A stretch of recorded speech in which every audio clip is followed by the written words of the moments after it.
Pink E रिक्षा ही जी योजना नागपूर पहिल्या टप्प्याचं वितरण हे आपण करतो आहोत।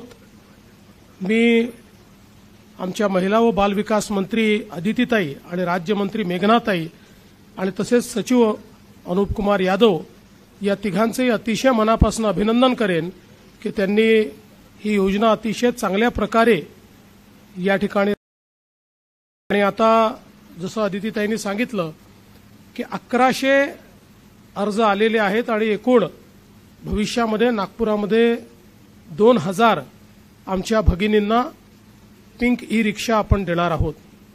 पिंक ई रिक्षा देण्याच्या पाठीमागच्या 2 भूमिका आहेत। एक, महिला सशक्तीकरणाचा जो आमचा अजेंडा आहे त्या अजेंड्याचा भाग म्हणून जशी लाडकी तशीच ही पिंक ई रिक्षाची योजना देखील आपण सुरू केली। त्यातनं आमच्या बहिणींना आपल्या पायावर उभं राहता आलं पाहिजे हा त्याच्या पाठीमागचा उद्देश आहे।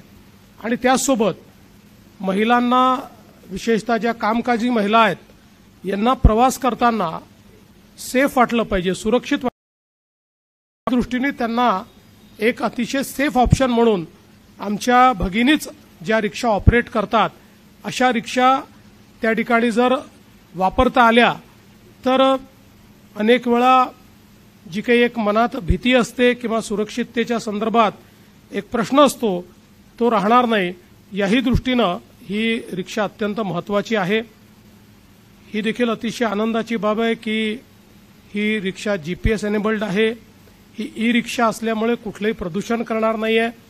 याला गुलाबी रंग दिला याचा वेगळेपणा हा उठून दिसणार आहे।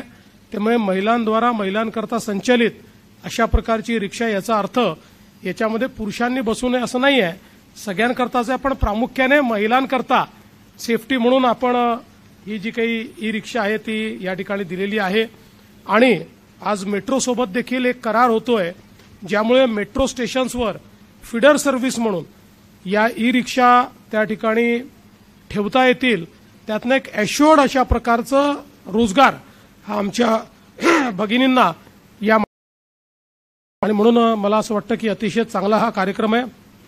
आणि अदितीताईंनी जे सुचवलं की पर्यटनाच्या स्थळांवर किंवा इतरही ज्या ज्या ठिकाणी अशा प्रकारच्या फीडर सर्व्हिसेसची आवश्यकता आहे तिथे पिंक ई रिक्षाला प्राधान्य देण्यात यावं, तर मी निश्चितपणे तशा प्रकारच्या सूचना या परिवहन विभाग असेल किंवा पर्यटन विभाग असेल या दोन्ही विभागांना देईल आणि अशा सगळ्या ठिकाणी पिंक ई रिक्षांना आपण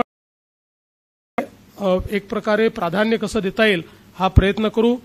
आज आमच्या ज्या भगिनींना पिंक ई रिक्षा मिळत आहेत त्यांचं सर्वांचं मी अतिशय मनापासून अभिनंदन करतो। चांगल्या प्रकारे जसं तुम्ही घर संसार चांगला चालवता तशी रिक्षाही चांगली चालवा, सेफली चालवा, सगळ्यांना सुरक्षित ठेवा आणि करून आपल्या संपूर्ण कुटुंबाला हातभार लावा अशा प्रकारच्या शुभेच्छा आमच्या या सगळ्या बहिणींना मी देतो। आणि या चांगल्या कार्यक्रमामध्ये महिला व बाल विकास विभागाने आम्हाला निमंत्रित केलं त्याबद्दल आपल्या सर्वांचे आभार मानून माझे 2 शब्द संपवतो। जय हिंद। लेटेस्ट अपडेट्स और ताजा तरीन खबरों के लिए TV1 इंडिया लाइव को सब्सक्राइब कीजिए और नोटिफिकेशन पाने के लिए बेल आइकॉन को दबाना मत भूलिए।